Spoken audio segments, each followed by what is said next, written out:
shocking stuff. I didn't want to wait until Tech Friday to have to discuss this because this happened yesterday. But it's a big loss because this guy's a young man, only 33 years old, the CEO of Gokada, the motorcycle ride-hailing app.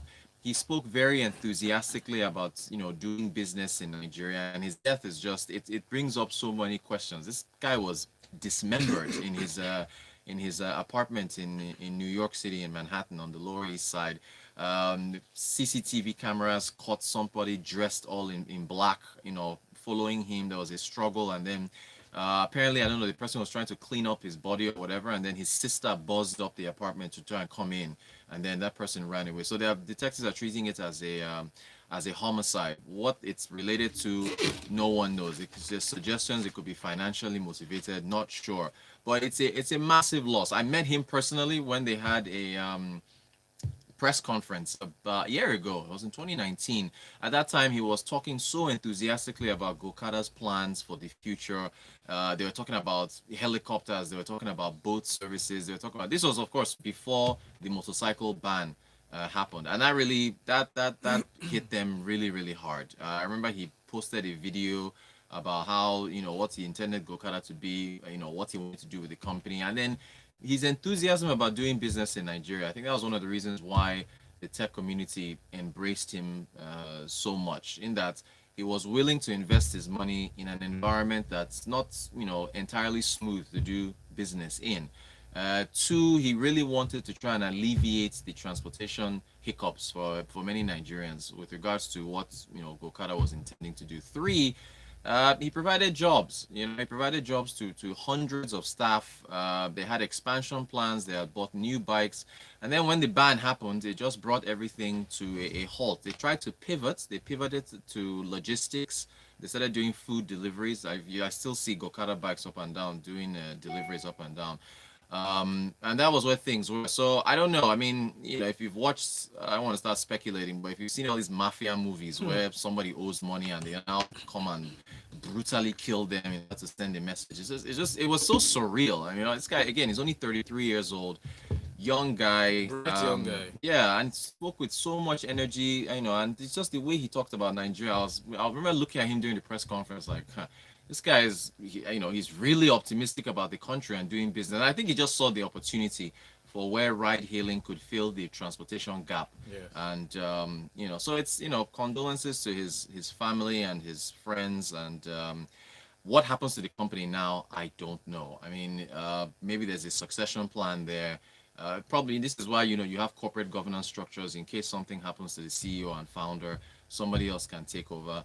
But this is coming at a very, very, you know, tough time. COVID-19 has affected businesses. People, they've had to scale back. They already had to deal with the motorcycle ban. They still have a lot of inventory out there with regards to, their bikes. I remember I talked to the country manager for OPay. That was about 2 weeks ago, with respect to them shutting down other aspects of their business and only leaving the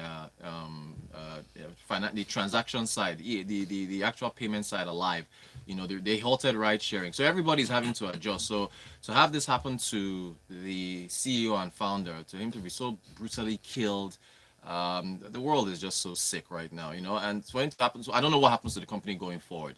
They put out a statement saying that they will have updates on what happens next, but I assume, hopefully there's this corporate governance structure in place and that the company can just try to find a way to move forward. But we'll have to see. But rest in peace to Fahim Saleh. In other news, okay, this came at a very, very, very, very opportune time. This next news, MTN just announced they launched an eSIM technology. They want to test it in Nigeria. I'm sorry, this is turning into Tech Friday, but I couldn't leave it till tomorrow because this news just broke. I just saw it like about an hour or two ago. So I apparently missed it yesterday. So they launched eSIM, electronic SIM technology. So SIM, of course, stands for Subscriber Identity Module, and the SIM tells the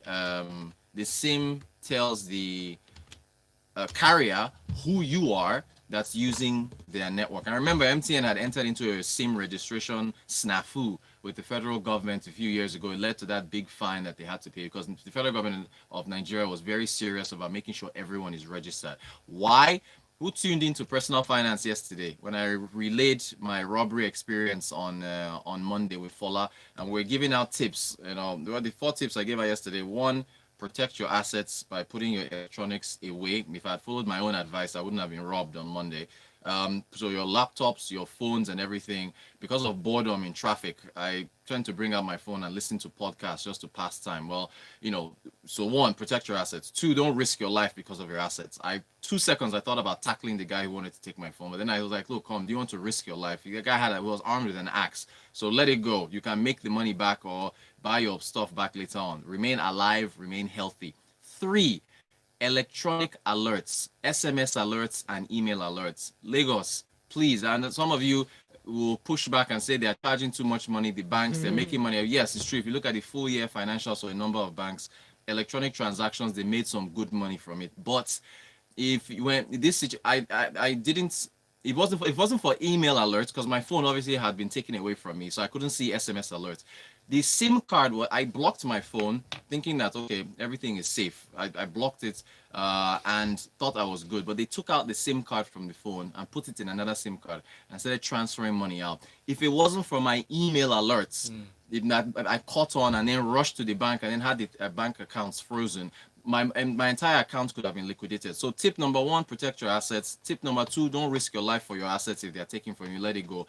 Tip number three, email and not all email and SMS alerts. I advise you all to get both from your bank and keep track of your transactions. One of the reasons why I was so confused was that because they transferred like 20,000. Okay, the total amount was like 250,000 total. Yeah, Lord. Yeah, they did like 4 transfers of 20,000. I paid an electrician to do some light work at home, and the amount came to 20,000. And some of these artisans, they use other people's accounts, so they'll just give you an account number. You just confirm the name, and the money goes there. So the 20K came up, and I was like, okay, maybe this is the 20K I paid the electrician, and the name wasn't familiar, but so I just thought it was him until I saw a transfer for 150K. I was like, okay, no, this isn't me. I didn't do this. That's when I now went back, and I was in the middle of work. I wasn't focused, and I sat down and looked at everything. I was like, okay, something is wrong. That's when I rushed to the bank and did all that. So please, do not. Your Nigerian banks are doing, or it costs money to keep your records, SMS and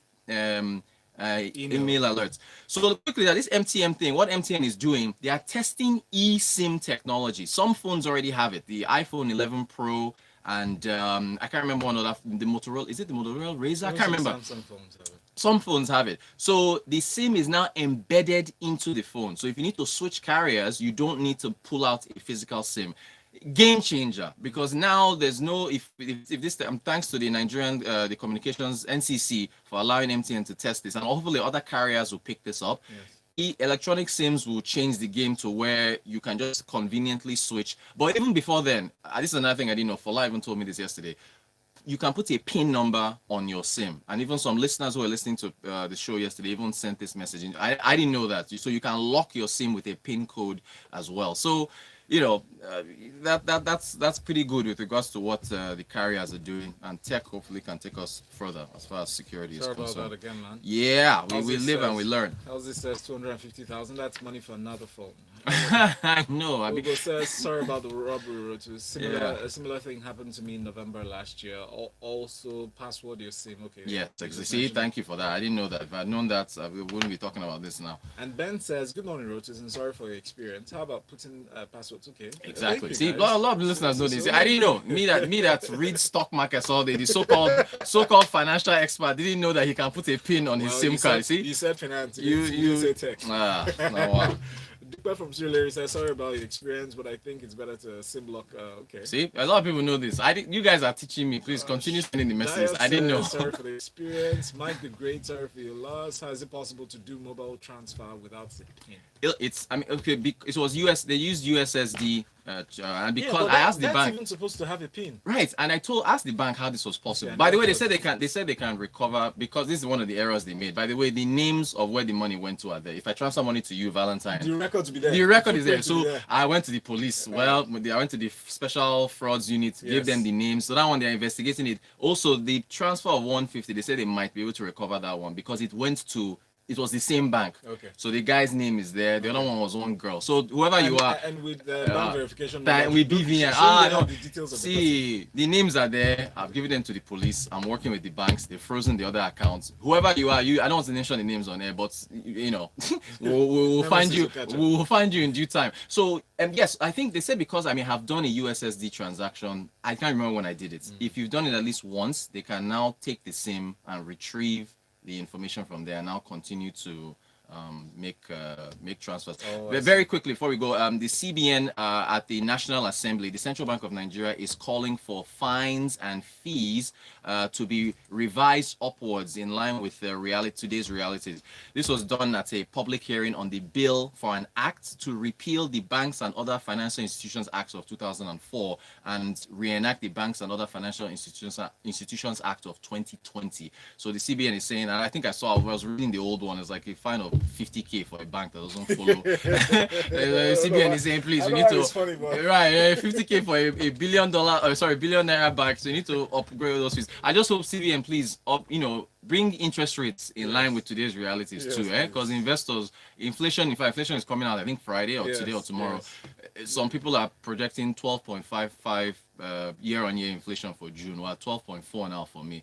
Please, interest should be reduced. Increased interest rate for savings, and okay. investments. The central bank has to do what they can to push up rates. So I agree with the fees being revised. Please revise interest rates as well. It's a tough thing. David Taylor says, which fine did MTN pay? Point of correction, put it as a fine that we, the subscribers, ended up paying via crazy data charges. Give us their names now, in case we get them before the police does. To beat person, they hungry me. That's what you can trust you can. Frank says, Reuters, anyone first point of action after losing his phone is to deactivate their number from their bank accounts immediately. Exactly. Sorry for that loss. Ironically, I thought he took my wallet. He didn't. If he had taken my wallet, I would have shut down my account the next morning automatically. But because I was, my wallet is still here, my bank cards, I didn't even move. I just so you live, you learn. I'm the sacrificial lamb to help you guys, and thanks for all your messages. So everybody knows now, you can lock your SIMs. So, but I think this eSIM thing, once we get rid of physical SIMs, I think that will be wonderful. That's right. Then that's as much as we can take. Thank you. Yep. Thank you. We'll have more. I think tomorrow's Friday, Abby. Tomorrow's Friday. Okay, yes, tomorrow's Friday. So we'll more text off tomorrow. Thank you all for the messages, kind words. I appreciate all our listeners, and see you guys. You are our guests, our analysts as well, because you all that listen to this show, you are just as informed as everyone else. So thank you so much. And if you missed any part of the show, please go to youtube.com/smooth981FM Lagos. Subscribe and watch and stay with us. And one more time, rest in peace to Fahim Saleh as well. That's right. 7:30 for Freshly Pressed 981. Thank you, sir. Thank you. Black and Misa should take a shot for her. A shot, yeah. What does she want to do yourself? She was supposed to be social.